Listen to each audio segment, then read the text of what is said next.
My father started smoking when he was 14. He lived to almost 101, and he smoked all of his life.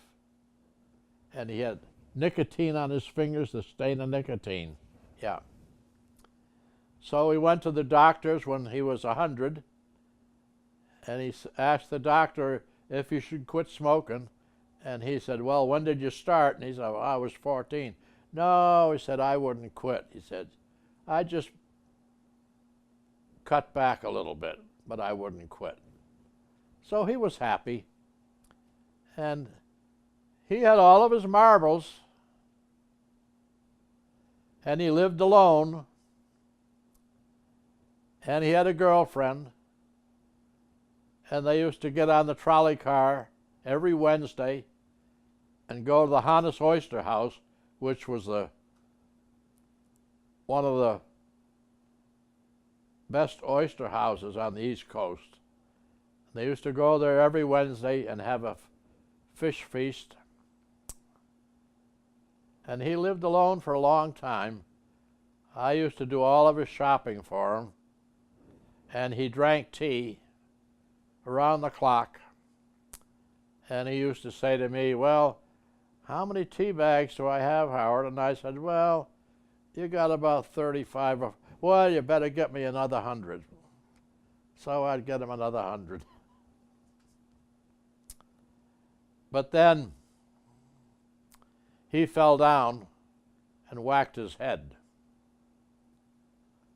So he ended up in the hospital, and they patched him up, and then they put him in the convalescent hospital, and that's where he died. He was in Salmon Brook, right? Yeah.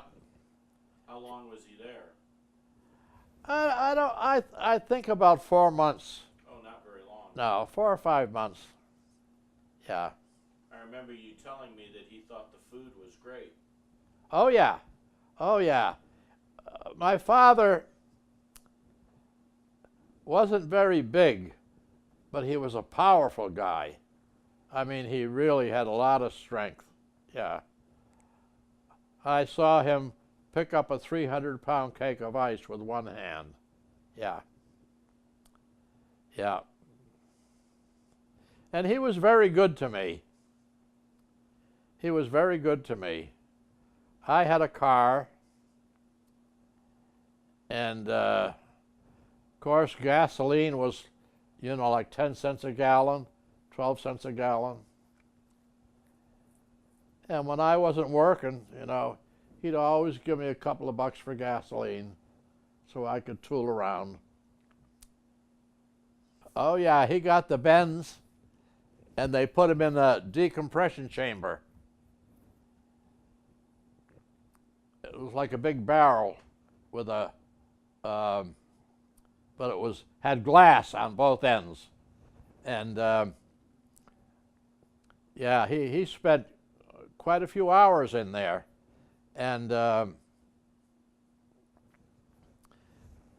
after that, he always had trouble with one knee. And finally, he went to a doctor, and the doctor said, well, that was due to lack of oxygen. And he said, were you ever in an oxygen chamber? And he said, yes. And he said, how long ago was it? Oh, he said, it was about 8 years ago. Well, he said, it's a shame you didn't come here, because if you had come here before 5 years had expired, you would have been entitled to a monthly payment for the rest of your life. Oh.